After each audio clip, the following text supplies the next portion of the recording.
Bonjour mes chers étudiants. Donc on termine dans cette vidéo, on va corriger l'exercice 7 de la série Calcul intégral primitif du module d'analyse 2. Dans cet exercice, on va donner une fonction, on va étudier la fonction grand f de x définie par l'intégrale de f de t sur t avec petit t est une fonction continue sur 0 plus l'infini. Tout de suite, la première question. Donc cette première question, voilà, on a f petit f et il est défini de 0 plus l'infini vers r et continue. Et quel que soit x, c'est extrêmement positif, on définit la fonction, donc grand f de x, c'est l'intégrale entre x et 3x de f de t sur t dt. Et donc, dans un premier temps, donc cette question comporte 3 étapes. On va montrer que f dérivable, calculer grand f', et puis étudier les cas petit a et petit p. Donc, là, montrons que f est dérivable dans l'intervalle, bien sûr l'intervalle 0 plus l'infini. Bon, je vais rappeler un théorème de cours. Bon, si vous avez une fonction, donc f de x,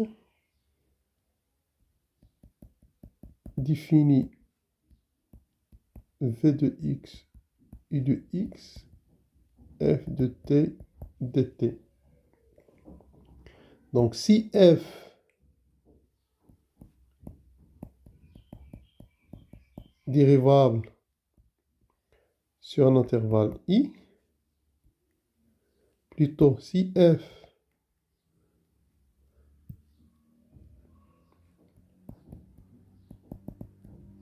continue sur un intervalle i, u et v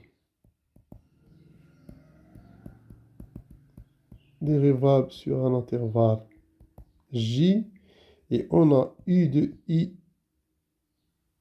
u de j est inclus dans i, et v de j inclus dans i, alors la fonction f est dérivable sur j. Donc on va appliquer ce résultat. Donc commençons. Donc la fonction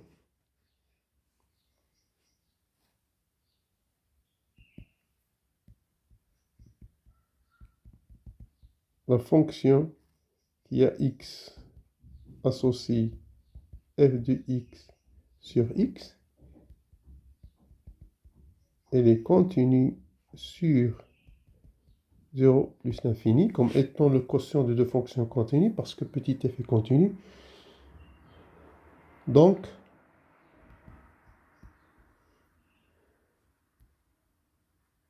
intégrable sur l'intervalle x, 3x, quel que soit x strictement positif.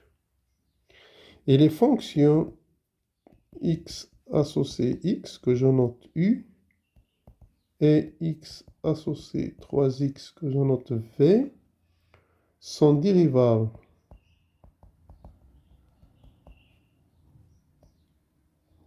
sur R, en particulier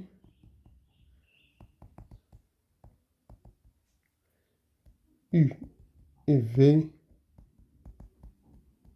dérivables sur G égale à 0 plus l'infini. De plus, vous aurez donc U de J, elle est inclue dans 0 plus l'infini, et V de J est inclus dans 0 plus l'infini. Par suite, en appliquant le résultat de tout à l'heure, par suite, la fonction f est dérivable sur j, ça veut dire dérivable sur 0 plus l'infini. Voilà, ça c'est la première étape. Maintenant, et là, dans ce théorème, on peut continuer la conclusion de ce théorème-là. Et donc, f est dérivable, et on aura donc la dérivée de f' de x, c'est u' de x, f de u de x, moins v' de x, f de v de x. Voilà, on va appliquer cette formule-là. Voilà. On aura donc, quel que soit x strictement positif, f' de x, ça sera, donc il est défini par x, j'aurai la dérivée de 3x, f de 3x sur 3x, moins la dérivée de x, soit f de x sur x. Et donc, ça va donner la dérivée de 3x, ça donne 3 f de x sur 3x, moins 1 f de x sur x. Là, c'est 3x. Voilà.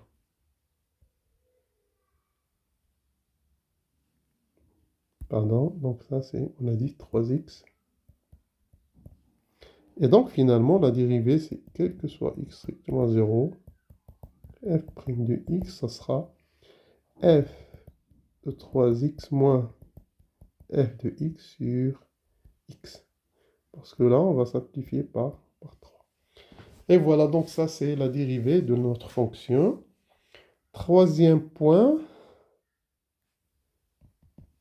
c'est le cas où, donc si f de t égale à 1 sur t, à quoi est égal f de t? Voilà, on aura f de x, c'est la primitive ou bien l'intégrale entre x et 3x. Donc, f de t sur t, ça sera donc 1 sur t carré dt. Et ça n'est autre que, donc, sa primitive est 1 sur moins t, moins 1 sur t, entre x et 3x. Et donc, voilà, ça va donner 1 sur x, 1 sur 3x. Voilà. F de x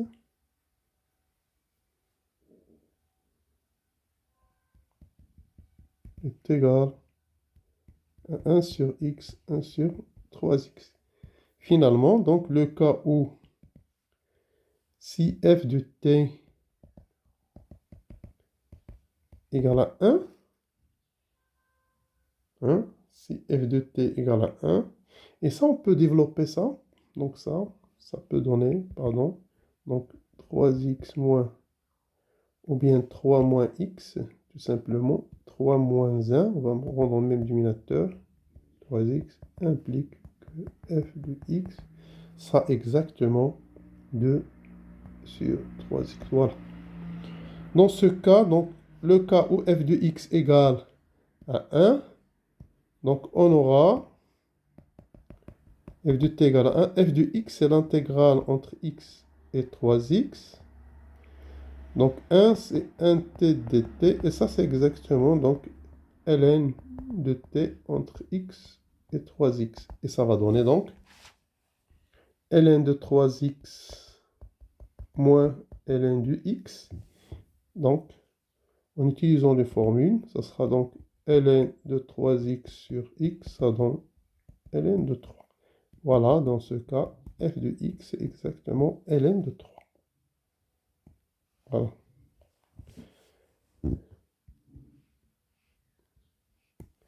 Voilà, ceci donc met fin à la question 1. On passe à la question 2 de cet exercice. Voilà. Bon, dans toute la suite, on va travailler avec f de t égale cos de t. Et dans un premier temps, on va donc étudier le signe de f de pi sur 6, f de pi sur pi sur 2. Voilà. Donc, ici, on aura f de x, c'est cos de x. Et bien sûr, f, dans ce cas, f de x, ce sera l'intégrale entre x et 3x de cos de t sur t dt. Voilà. F de pi sur 6. F de pi sur 6, c'est l'intégrale entre pi sur 6, 3pi fois, ça donne pi sur 2, cos de t sur t dt. D'accord? Or, quel que soit t dans l'intégrale, dans l'intervalle pi sur 6, pi sur 2, on sait que cos de t est strictement positif. Et donc, par positivité de l'intégrale,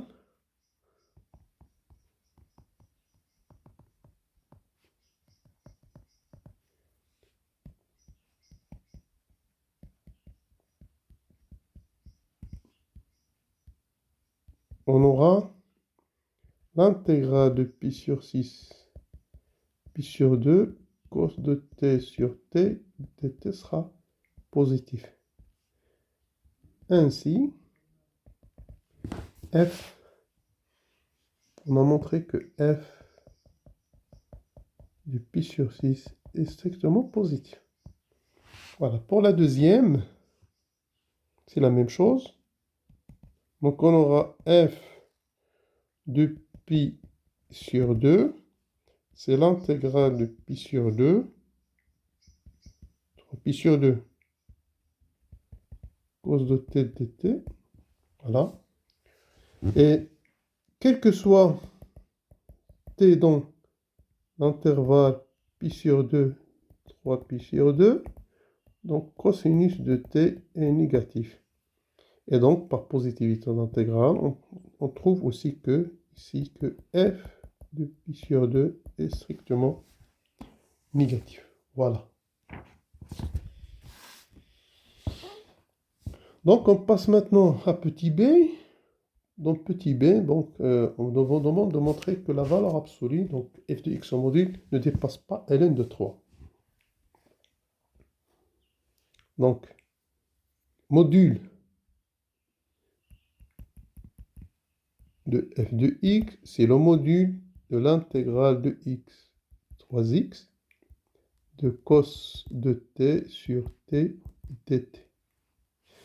Et donc, d'après propriété de module de l'intégrale, ça sera inférieur à l'intégrale x, 3x, cos de t sur t en valeur absolue, t de t.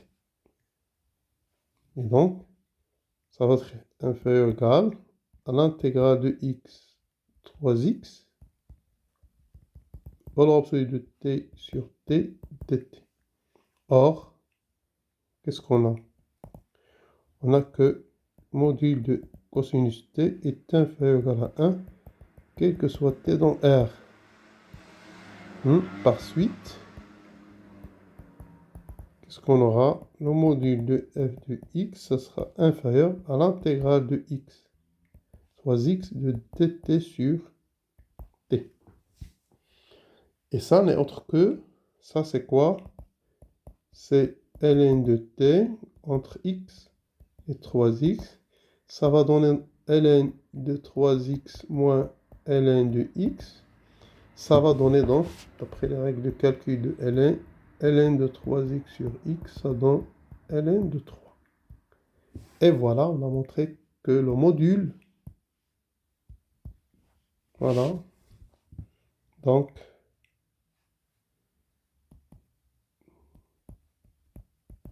ensuite, quel que soit x strictement positif, est inférieur à ln de 3.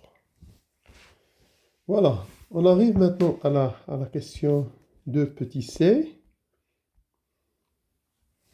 Voilà, on se propose donc de montrer que cette limite égale à 0. Bon, je vais considérer la fonction en pause. La fonction g de t égale sinus de t ln de t. Voilà. Bon, là, c'est x. Voilà, ln de t. Bon, tout d'abord, d de g, l'ensemble définition de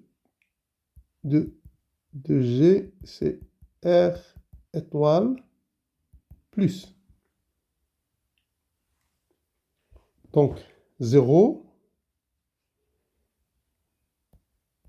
n'appartient pas à t de g. De plus, la limite. On sait que sinus x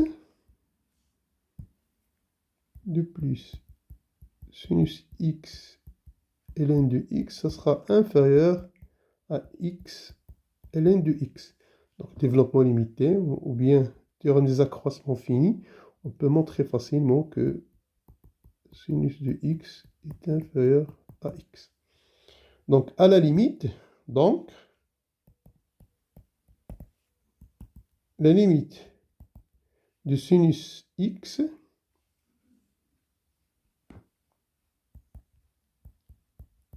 ln de x égale, quand x tend vers 0, égale à 0, car la limite de x ln de x est une limite usuelle égale à 0.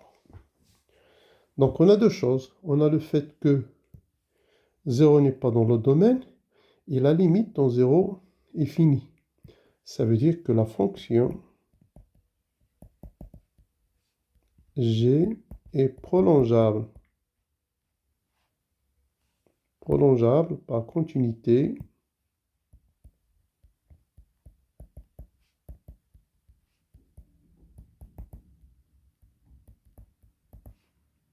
en 0. Donc, puisqu'il est prolongeable par continuité en 0, donc la fonction g tilde là, donc elle admet une limite. Donc, on va utiliser maintenant, d'après la définition de la limite, en utilisant la définition de la limite, c'est-à-dire avec les epsilon,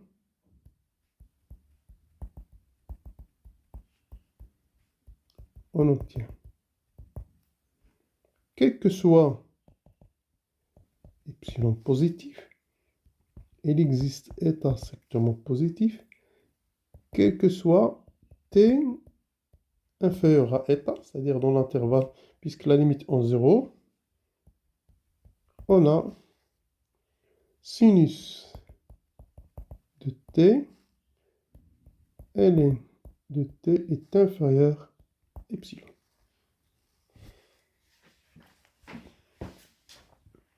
Maintenant, pour x compris entre état et 0, la valeur absolue, bien le module de l'intégrale de x à 3x, sinus de t et ln de t dt, ça sera donc inférieur à l'intégrale entre x, 3x, de epsilon dt. Donc on passe à l'intégrale. Voilà, c'est l'intégrale et l'ordre. C'est f est inférieur à g, l'intégrale de f inférieure à l'intégrale de g. Et ça, cette intégrale-là, ça va être égal à quoi? Donc je sors le epsilon, et donc 3x moins x, ça donne 2x. On a dit que x il est inférieur à état, donc ça sera donc inférieur à 2 epsilon état. Voilà. Maintenant, en choisissant epsilon égale à epsilon sur 2 états, On aura donc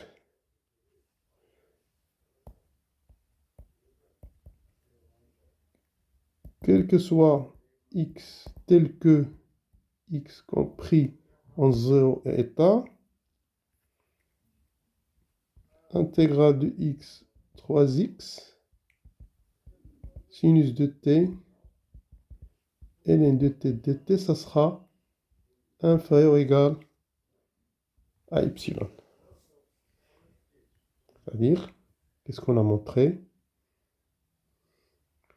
On a montré que quel que soit epsilon, il existe état, quel que soit x compris en 0 état, hein, cette intégrale, moins 0 inférieur à epsilon, ça veut dire que la limite,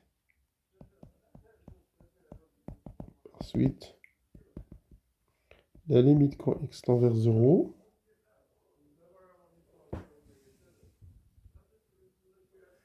de l'intégrale x 3x sinus de t ln de t dt égale à 0. Et ceci donc termine cette question. Finalement, on arrive à la dernière question.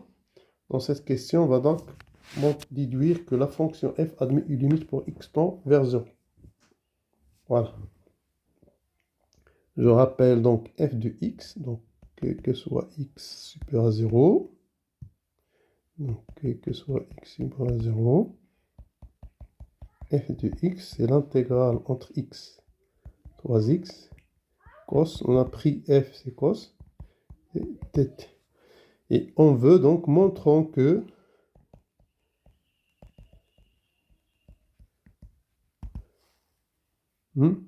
la limite de f de x quand x tend vers 0 existe. Donc, il est dans R. Bon, tout d'abord, on va procéder par une intégration par partie. On procède.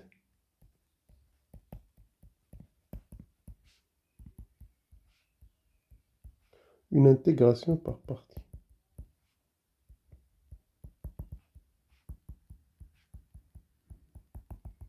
Voilà, on pose. Je vais poser u de t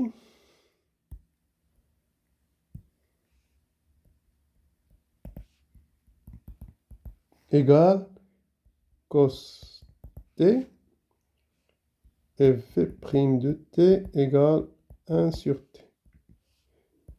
On aura donc u' de t, c'est moins sinus de t, et v de t, ça sera ln de t. Donc, si vous dérivez ln, vous trouvez que c'est 1 sur t. Par suite, on aura donc les fonctions uv sont continues, u'v', uv sont dérivables, u'v' sont continues. Donc on aura d'après l'intégration par partie que, par suite, f de x sera donc u fois v. J'aurai donc cos de t ln de t entre x et 3x moins l'intégrale u'v'. Donc ça, c'est la dérivée. Prime, c'est moins sinus, pas sinus. Voilà. Moins l'intégrale entre x, 3x. Le moins avec ce moins, ça va donner plus ici.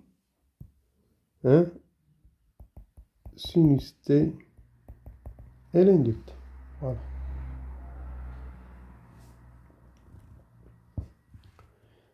Bon, ça donne quoi?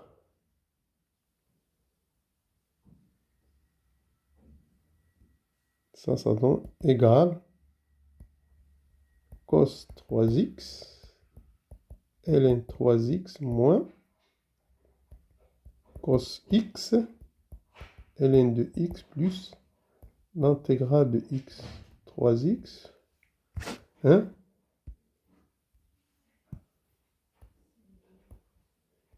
de sinus de t ln de t de t.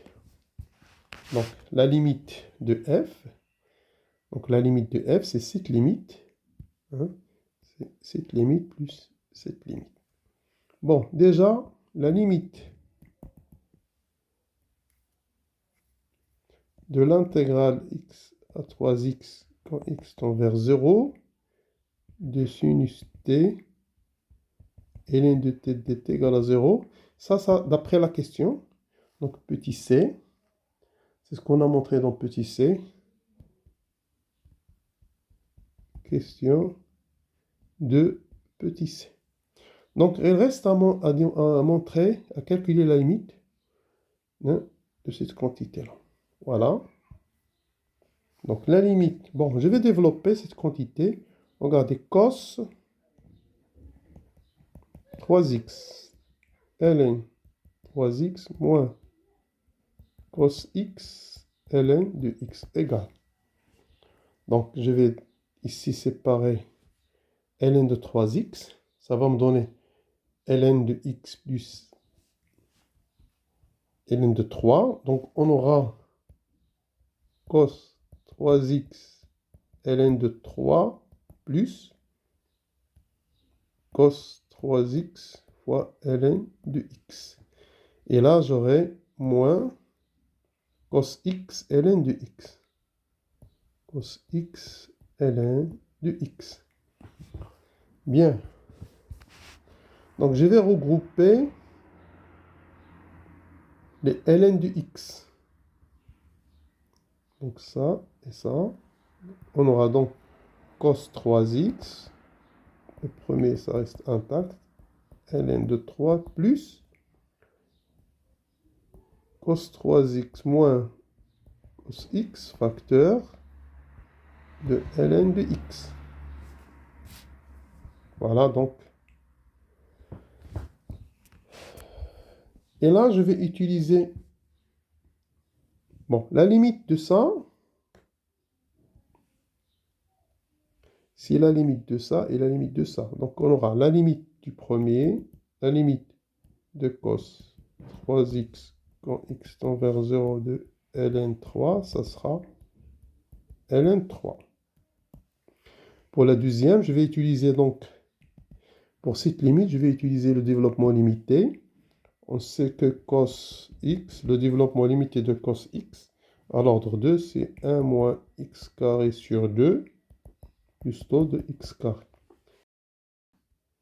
Et voilà donc la limite quand x tend vers 0 de cos 3x moins cos x, facteur de ln de x, ça sera la limite quand x tend vers 0. Donc cos 3x, développement limité, c'est 1 moins 9 x carré sur 2, hein, moins 1 plus celui de cosinus x carré sur 2, hein, taux de x, ln de x, taux de x carré, ln de x. Et ça va être égal à la limite quand x tend vers 0. Là, ça sera moins 4 x carré plus taux de x carré ln de x. Et ça, c'est moins 4 fois limite quand x tend vers 0. Donc, x carré plus taux de x carré ln de x. Et donc, après les limites usuelles de ln, ça va être égal à 0. Donc, cette limite est égale à 0. Donc, pour la première limite, on a trouvé que c'est ln de 3. Pour la deuxième, c'est 0. Donc, finalement, qu'est-ce qu'on aura? La limite de grand f de x quand x tend vers 0, c'est la limite quand x tend vers 0 de cos 3x ln de 3 plus la limite quand x tend vers 0 de cos 3x moins cos x ln de x, plus on a dit la limite quand x tend vers 0 de l'intégrale de x3x sinus de t ln de t dt. Et donc, pour la première limite, on a dit c'est ln de 3. Pour la deuxième, c'est 0. Et pour la troisième, c'est 0 d'après la question 2. Donc, ainsi, la limite de f de x quand x tend vers 0 est égale à ln de 3. Et ceci donc met fin à la solution de l'exercice 7. Merci de votre attention.